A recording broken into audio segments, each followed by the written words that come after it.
तो जैसे जैसे बजट पेश होने की तारीख करीब आ रही है, लोगों की उम्मीदें भी सामने आ रही हैं। बजट को लेकर आईसीएआई यानी कि institute of chartered accountants of India और टैक्स एक्सपर्ट ने सिफारिश की है कि मैरिड कपल्स के लिए इनकम टैक्स रिटर्न में जॉइंट फाइलिंग का ऑप्शन होना चाहिए। साथ ही रिफंड सिस्टम में ट्रांसपेरेंसी लाने के लिए रियल टाइम रिफंड ट्रैकिंग की व्यवस्था भी की जानी चाहिए।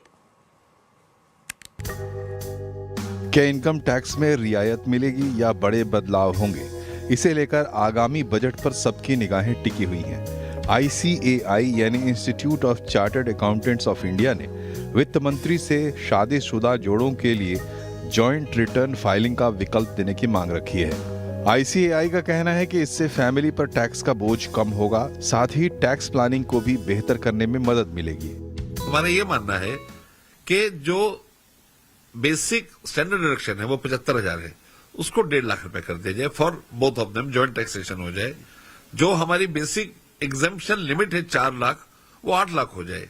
जो हमारा सरचार्ज है वो 50 लाख के ऊपर, हम चाह रहे हैं कि 1.5 करोड़ के ऊपर हो जाए, क्योंकि 50 लाख को 75 लाख का प्रावधान हमें सुनने में आया है।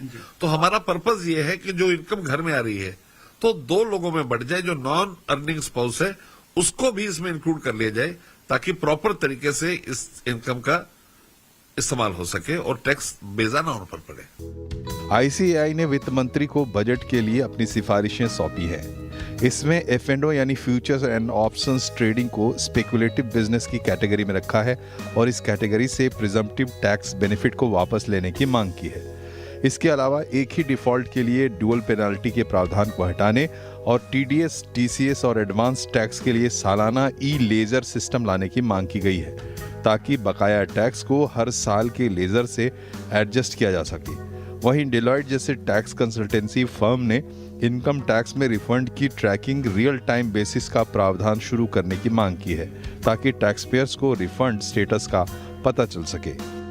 मेरी सरकार से आशा है कि अगर असेसीज को कोई रियल टाइम डैशबोर्ड अपने इनकम टैक्स पोर्टल पे मिल जाए, जो कि उनको बता सके कि उनका रिफंड का क्या स्टेटस है, ये प्रावधान अगर वो पोर्टल में ला सके, इस अनसर्टेनिटी को हटाने के लिए सरकार अगर उस पोर्टल के अंदर कोई एस्केलेशन का बटन या डाल दे, तो उससे काफ़ी लोगों की एंग्जाइटी खत्म होती है। 1 अप्रैल 2026 से नया इनकम टैक्स कानून लागू होने वाला है।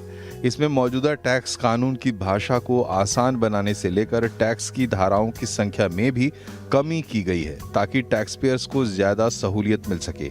अब देखना होगा कि आगामी बजट में वित्त मंत्री टैक्स पेयर्स को इनकम टैक्स के मोर्चे पर और क्या बड़ी राहत देती है। आलोक प्रियदर्शी, दिल्ली।